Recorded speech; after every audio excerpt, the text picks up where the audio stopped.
la creación de la Secretaría de Trabajo y Previsión. Al comienzo del gobierno de facto de 1943, el coronel Juan Domingo Perón asumió como secretario de Ministro de Guerra y en octubre fue designado al cargo del Departamento Nacional del Trabajo.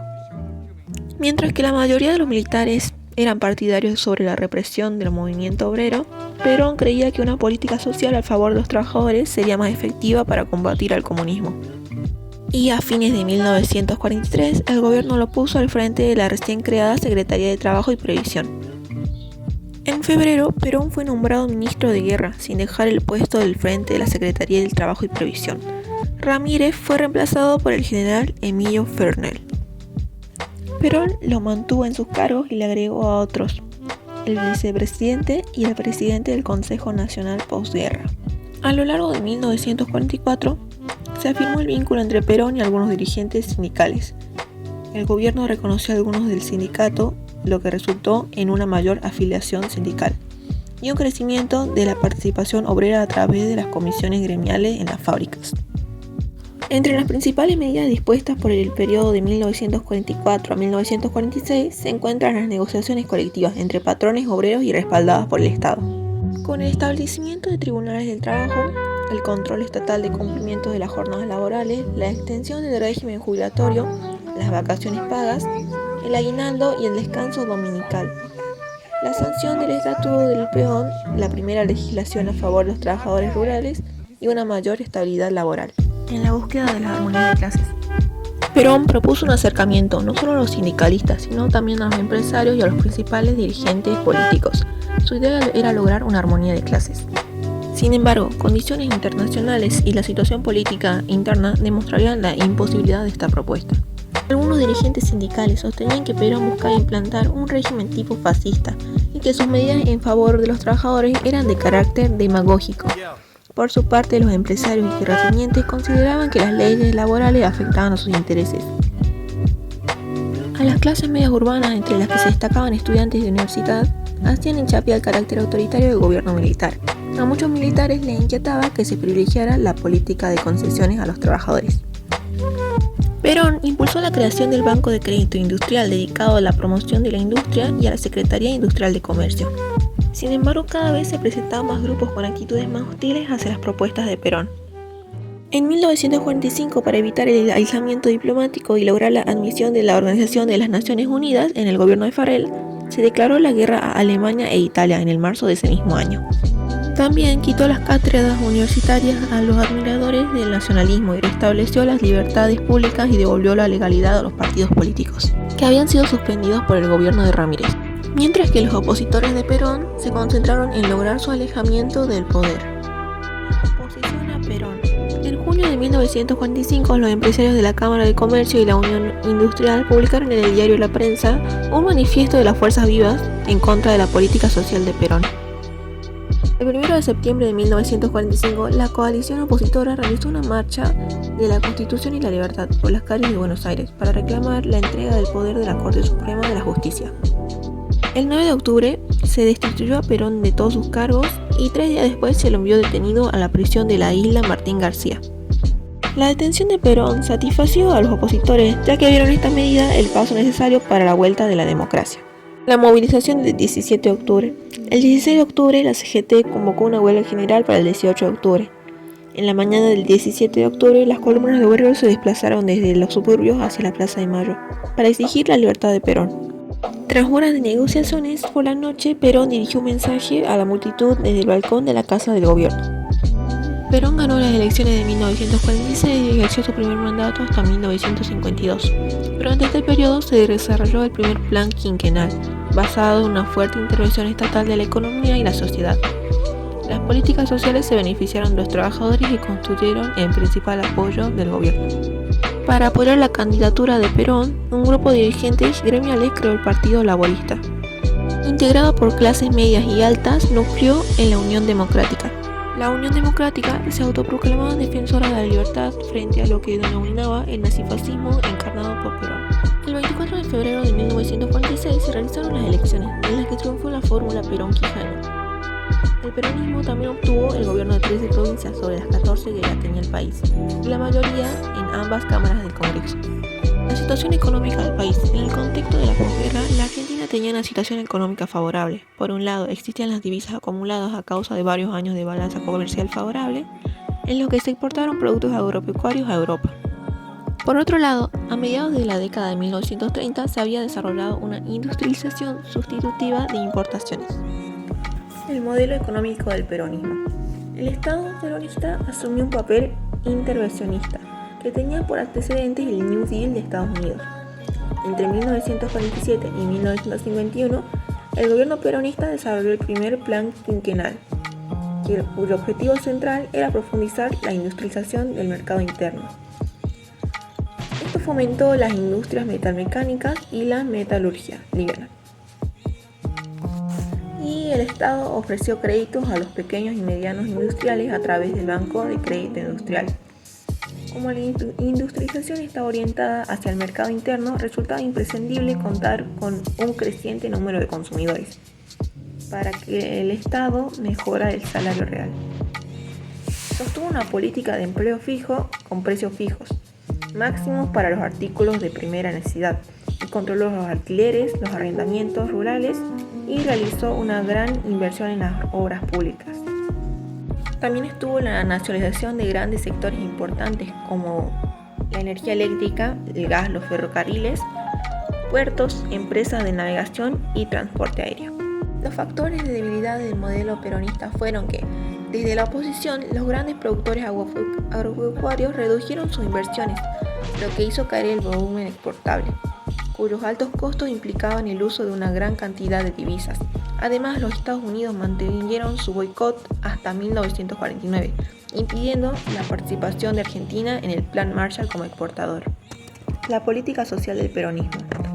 Entre los ideales del peronismo figuraba la justicia social, que era entendida como un plan de reforma social que elevaba los niveles de vida de los trabajadores. Esta política social se inscribía como dentro de la tendencia mundial del intervencionismo estatal y el establecimiento del Estado benefactor. Y en la materia laboral también se tomaron medidas, como el Estatuto del Peón, las vacaciones pagas, el aguinaldo, las jubilaciones, y estos dejaron de ser decretos del gobierno militar para transformarse en leyes reafirmadas por el Congreso. También se otorgaron aumentos salariales y se estableció el salario mínimo. También se garantizaron tribunales de trabajo para resolver los conflictos laborales y se creó el Ministerio del Trabajo. Esto implementó créditos baratos para la vivienda y se construyeron barrios para los sectores populares. Además, edificaron más de 8.000 escuelas. En 1946, la Dirección Nacional de la Salud Pública fue transformada en Secretaría y en 1949 fue elevada a categoría de Ministerio. El encargado de la política sanitaria fue el director Ramón Carrillo, quien impulsó las campañas para la prevención y la erradicación de enfermedades como el paludismo, el mal de Chagas y el tuberculosis, y llevó a cabo las campañas de vacunación masiva. La acción social de Eva Perón.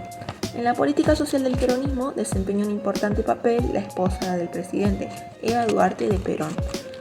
Para cumplir con sus objetivos creó la Fundación Eva Perón. Esta fundación contaba con hogares para ancianos, proveía sistemas de becas, subsidios en hospitales como el conurbano y en el interior de hogares, escuelas y la ciudad estudiantil, colonias de vacaciones, mecanismos para la ayuda directa. La obra de la fundación se sostenía con donaciones, con descuentos obligatorios 2 veces al año que realizaban en los salarios y los porcentajes de ventas de entradas al espectáculo y billetes de lotería. Los beneficiados de esta acción la llamaban Evita y la consideraban un símbolo de justicia social. El ascenso social. La política económica y social del peronismo permitió la movilidad social ascendente de los asalariados, pero también de los sectores de las clases medias. Accedieron a un mercado de consumo que incluía alimentos, la vestimenta, los electrónicos, los electrodomésticos y hasta distintas formas de entretenimiento. También creció la escolarización primaria y secundaria, disminuyó el analfabetismo y en 1950 el gobierno peronista estableció la gratuidad de enseñanza universitaria. La inmensa difusión de viviendas y el crédito para adquirirlas produjeron un aumento del número de propietarios y mejora en la calidad de vida y la salud se elevaron. La esperanza de vida era de 61,7 en el año 1947 y a 66,5 en los años 1953, debido a los aumentos en el salario real y en la extensión de vacaciones pagas se amplió el turismo social. La sociedad se polarizó de peronistas y antiperonistas. En 1949 se reformó la Constitución Nacional con la incorporación de los derechos sociales y la reelección presidencial. La amplificación ciudadana. Durante los gobiernos peronistas, los trabajadores alcanzaron un alto grado de participación política y se considera que el gobierno peronista fue una democracia en masas. En 1947, en las instancias de Eva Perón, el Congreso aprobó la ley del voto femenino. También se otorgó el derecho de voto para habitantes de territorios nacionales. El peronismo usó como herramienta principal su política de movilizaciones masivas para la ratificación de la identidad peronista y la exhibición del apoyo popular al liderazgo de Perón y su esposa. Una sociedad polarizada, peronistas y antiperonistas. Durante la primera presidencia de Perón se manifestó la polarización en la sociedad de los argentinos, entre peronistas y antiperonistas. Los partidos políticos que habían formado la Unión Democrática y las entidades, la Sociedad Rural de Argentina y la Unión Industrial Argentina, encabezaron la oposición al gobierno. Con respecto al movimiento obrero, la nueva legislación establecía que solo se le otorgaría a la personería gremial, al sindicato con mayor número de afiliados dentro de una actividad. Algunas medidas tomadas por el gobierno fueron como el uso obligatorio de distintivos partidarios y la afiliación compulsiva al partido peronista. Produjeron un hondo malestar en la clase media. La reforma constitucional. En 1949 el gobierno impulsó a la reforma de la Constitución Nacional, según el modelo del constitucionalismo social. Incluía derechos sociales, entre ellos de los trabajadores, de la familia, de la ancianidad y de la cultura, la educación, y a los trabajadores se les garantizó el derecho a una retribución justa. Y a condiciones de trabajo y vivienda dignas, y esparcimiento, a la seguridad social y a la salud. Sin embargo, no se les reconoció el derecho a la huelga. El artículo 40 consagraba la independencia económica al establecer que los bienes del subsuelo, por ejemplo el gas y los servicios públicos, eran propiedad de la nación. La Constitución de 1949 autorizaba la reelección presidencial limitada. Las concepciones políticas del peronismo. Perón destacó concepciones de la comunidad organizada y de tercera posición. La primera aludía al funcionamiento armónico en conjunto y formado por el gobierno, Estado y las organizaciones libres del pueblo. Entre ellas se encontraba el partido de políticos y sindicatos. Con respecto al orden mundial, Perón propuso el justicialismo como una tercera posición capaz de superar al antagonismo entre el capitalismo y el comunismo a partir de sus banderas históricas y la soberanía política, la independencia económica y la justicia social. En 1951, Perón fue reelecto con el 62% de los votos. Durante este segundo mandato intentó superar la crisis económica que había iniciado a fines de la década de 1940 y la implementación del segundo plan. El quinquenal propuso la alteración de la política nacionalista que había caracterizado al régimen económica. A fines de la década de 1940, en la economía mundial comenzó un proceso conocido como el deterioro de los términos del intercambio. A este proceso se le sumaron las políticas adoptadas por Estados Unidos, que subsidiaron a sus agricultores y desplazaron a su producción de Argentina a algunos de sus mercados europeos, y esto generó escasez de divisas. El panorama se agravó por la sequía de 1951 a 1952, que produjo malas cosechas y la liquidación de las haciendas. Como consecuencia, se redujeron los insumos industriales, que hizo caer la producción para el mercado interno, y se inició un proceso de inflacionario. Grandes productores agropecuarios dejaron de tratar de intervenir y en cambio los trabajadores tuvieron que recurrir a las huelgas para poder exigir aumentos salariales. Ante la crisis, el gobierno optó por tomar medidas a favor del agro y ofreciendo créditos a tasa baja a los productores rurales. Perón reelecto. En 1951 debían realizarse las elecciones presidenciales. Perón pudo presentarse a la reelección y la CGT estuvo inmediatamente a favor y agregó el reclamo de la candidata a la vicepresidencia, fuera Evita. El 22 de agosto de 1951 se organizó un cabildo abierto para proclamar la fórmula de Juan Perón, Eva Perón. Perón cedió ante la presión de los altos jefes militares y su esposa, quien estaba enferma de cáncer, renunció a la candidatura, en un mensaje difundido el 31 de agosto. Finalmente, la fórmula presidencial oficialista fue la misma que en 1946, Perón-Quijano. Perón asumió su segunda presidencia el 4 de junio de 1952, pero al mes siguiente Evita falleció y su velatorio fue una muestra masiva de dolor popular. Las medidas para superar la crisis. Para frenar la inflación se estableció un congelamiento de precios, salarios y tarifas por el término de 2 años. A fines de 1952, Perón presentó el segundo plan quinquenal, con el objetivo de lograr la industrialización pesada de los sectores básicos como de la siderurgia, la fabricación de maquinarias, vehículos y la petroquímica. El proyecto contemplaba la convocatoria al capital extranjero, aunque también intentó recomponer el vínculo con Estados Unidos para obtener inversiones. Para los objetivos del segundo plan quinquenal era fundamental el aumento de la productividad, en el demérito del consumo. El gobierno inició una activa propaganda para convencer a la población de la necesidad de este cambio. A partir de la década de 1950, el gobierno incrementó sus esfuerzos para controlar a la oposición y peronizar a la sociedad. En 1952 se impulsó el texto escolar La razón de mi vida, publicado con el nombre de Eva Perón en 1951. Y desde entonces gran parte de los libros escolares enlazaron las figuras de Perón y Evita. Para controlar los intereses sectoriales se crearon organismos como la Confederación General Económica, la CGE, la Unión de Estudiantes Secundarios, la UES, y los empleados públicos y estudiantes universitarios recibieron cursos obligatorios de formación política, basados en las ideas del justicialismo. Y se extendió la censura y el control estatal sobre los medios de comunicación. También se intentó peronizar a las Fuerzas Armadas. El resultado de estos intentos de peronización fue el ahondamiento de las divergencias entre el gobierno y la oposición. La relación con la Iglesia. La política social del peronismo convertía al Estado en competidor de la Iglesia en el campo de acción social.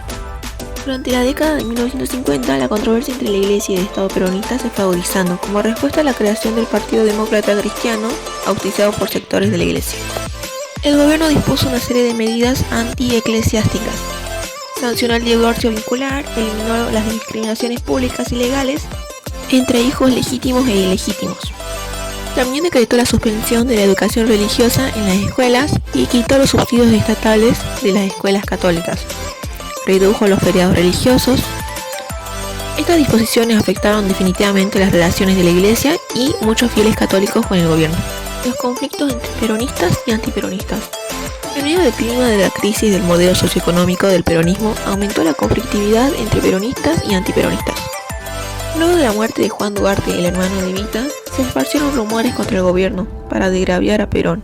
Y por eso la CGT organizó un acto en la Plaza de Mayo. Ese día, mientras el presidente pronunciaba su discurso, explotaron 2 bombas, que dejaron a 7 personas muertas y alrededor de 100 heridos.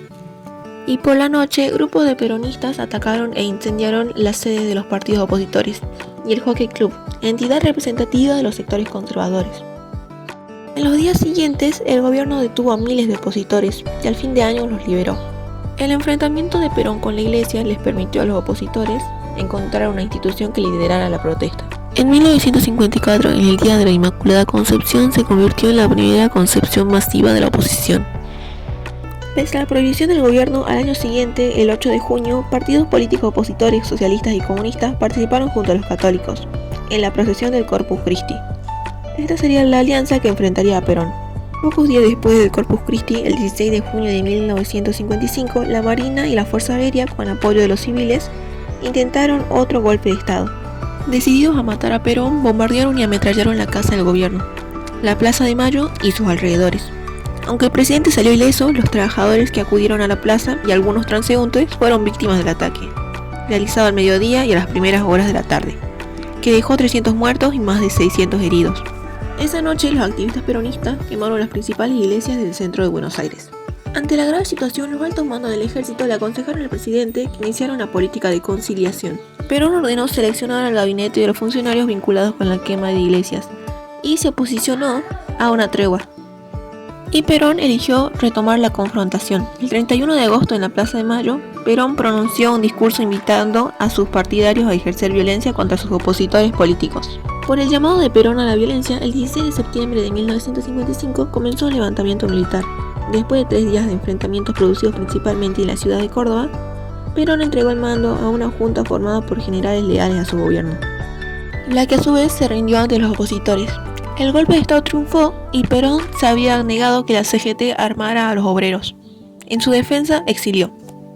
Los golpistas llamaron a su gobierno la Revolución Libertadora y designaron como presidente al militar Eduardo Lonardi. El 23 de septiembre, una multitud antiperonista llenó la Plaza de Mayo para aclamar al nuevo gobierno. La mayor parte de los militares preferían seguir una política represiva con respecto al peronismo. Por eso, Lonardi fue reemplazado por el general Pedro Eugenio Aramburu. El golpe de 1955 ponía fin a lo que había transformado radicalmente las condiciones de vida de los trabajadores, pero esto no significaba el fin de conflictividad entre peronistas y antiperonistas, ya que se prolongaría en debates, enfrentamientos políticos y en las décadas siguientes.